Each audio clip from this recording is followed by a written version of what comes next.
Hello everyone, চলো আজ একটা মিনি ব্লগ তোমাদের সাথে শেয়ার করি। সকালবেলা চলে গেছিলাম ছেলেকে স্কুলে দিতে। তোকে স্কুলে দিয়ে আমি চলে এসেছি বাজার করতে।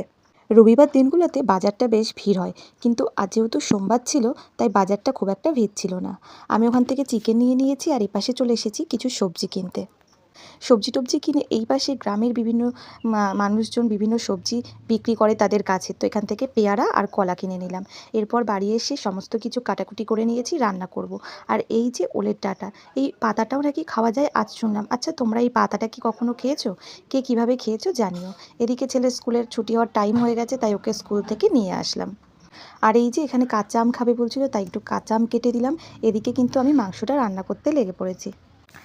আজ শুধু হবে চিকেন কষা আর তার সাথে ভাত, তেমন কিছুই করব না। তারপর ওই যে পেয়ারা এনেছিলাম সেটাও কেটে একটু ছেলেকে দিলাম। আর এই যে রান্না করতে করতে ছেলে জোর করে নিয়ে এসেছে তার সাথে ক্রিকেট খেলার জন্য, তো এখানে খেলবে, ওকে বল ছুটতে হবে। তো এই ছিল আজকের ছোট্ট মিনি ব্লগ। কেমন লাগলো জানিও।